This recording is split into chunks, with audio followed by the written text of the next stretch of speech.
Friends, இன்னைக்கு வீடியோவில் நம்ம என்ன பார்க்க போகிறோம் அப்படின்னா 10th ஒலியியல் பார்க்க போகிறோம். இந்த ஒலி டாபிக் எந்தெந்த ஸ்டாண்டர்ட்லாம் இருக்குது அப்படின்னா 8th 9th 10th தான் இருக்குது. ஆல்ரெடி 8th 9th வீடியோ போட்டுட்டேன். பார்க்காதவங்க அதை பார்த்துட்டு இது கண்டினியூ பண்ணுங்கள்.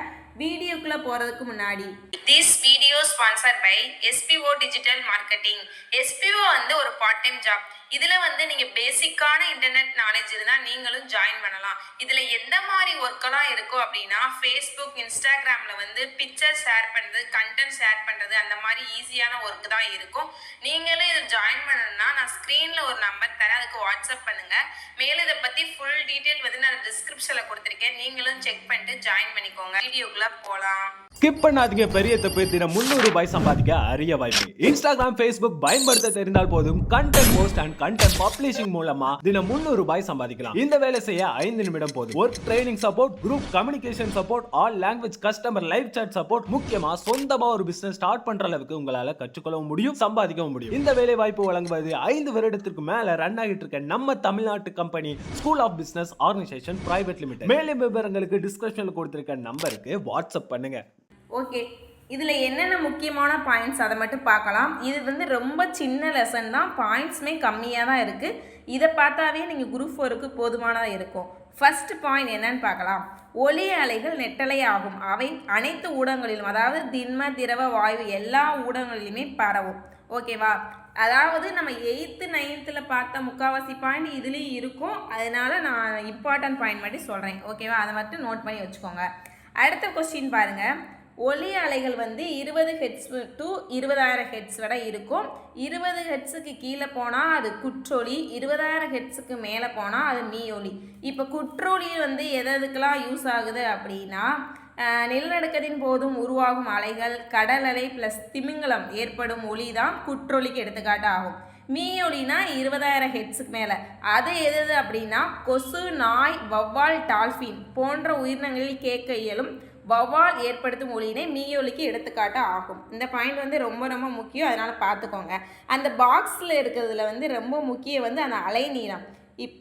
இப்போ சவுண்டுக்கு வந்து என்ன அலைநீளம் அப்படின்னா 1.65 சென்டிமீட்டர் முதல் 1.65 மீட்டர் வரை. அதே இது லைட்டுக்கு அலைநீளம்னா 4 × 10⁻⁻7 டு 7 × 10⁻⁻7. அதே இது மீட்டர் வினாடியில் சொன்னால் சவுண்டுக்கு வந்து 340 மீட்டர் வினாடி -1, லைட்டுக்கு வந்து 3 × 10⁸ மீட்டர் வினாடி -1. ஓகேவா? அடுத்த பாயிண்ட் வந்து திசைவேகத்தின் அலகு என்னென்னா மீட்டர் வினாடி. நான் சொன்ன மாதிரி ஃபிசிக்ஸில் வந்து அலகு பயன்பாடு ரொம்ப முக்கியம், அதனால் நல்லா பார்த்துக்கோங்க. அடுத்து வந்து பின்னாடி பேஜில் வந்து இந்த தாமிரத்தோட ஒளியின் திசைவேகம், இரும்பு, அலுமினியம், மண்ணெண்ணெய்லாம் கொடுத்துருக்காங்க பாருங்கள். இந்த பாயிண்டெல்லாம் கண்டிப்பாக பார்த்துக்கோங்க. ஏன்னா இதை வந்து குரூப் 2ல் வந்து ஒரு தடவை பொறுத்துகளை கேட்டிருந்தாங்க, அதனால் நல்லா பார்த்துக்கோங்க. ஓகேவா? அடுத்த பாயிண்ட் என்ன முக்கியம் அப்படின்னா 2ஆம் ஊடகத்தை நோக்கி செல்லும் கதிர் படுகதிர், 2ஆம் ஊடகத்தில் பட்டு திரும்பி வரும் கதிர் எதிரொலிக்கு கதிர் என்று அழைக்கப்படுகிறது. அந்த பாயிண்ட் ரொம்ப முக்கியம். அடுத்து பாக்ஸில் உங்களுக்கு தெரியுமா பாருங்கள். கோல்கொண்டா கோட்டை வந்து எங்கே இருக்குது அப்படின்னா ஹைதராபாத், தெலுங்கானாவுக்கு இருக்குது. கோல்கொண்டா கோட்டையில் கைதட்டும் அறையின் மேற்புறம் பல தொடர்ச்சியான வளைவு இருக்கும்.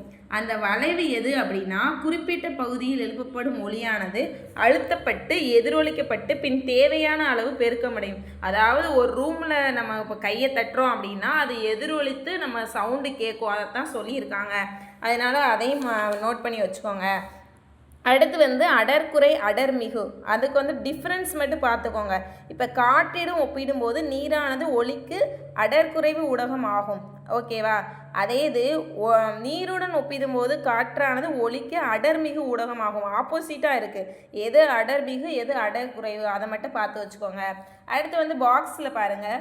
மெதுவாக பேசும் கூடம் புகழ்பெற்று விளங்குகிறது. இது வந்து லண்டனில் வந்து புனித பால் கேட்ரஸ் ஆலயத்தில் அமைந்துள்ளது.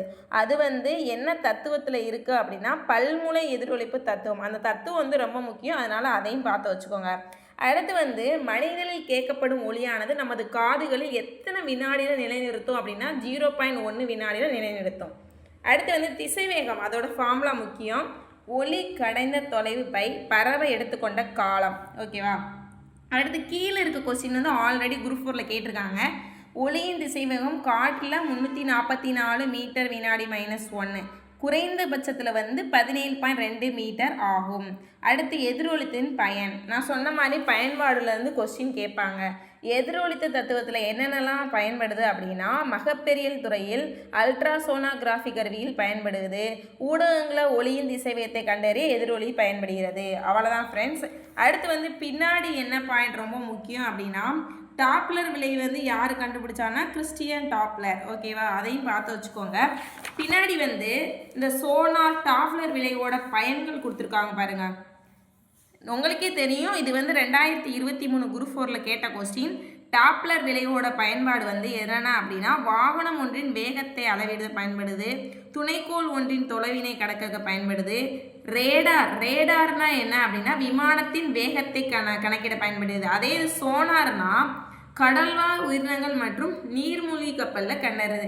இந்த ரேடார் சோனார் டிஃப்ரென்ஸும் பார்த்து வச்சுக்கோங்க, அது ரொம்ப முக்கியம்.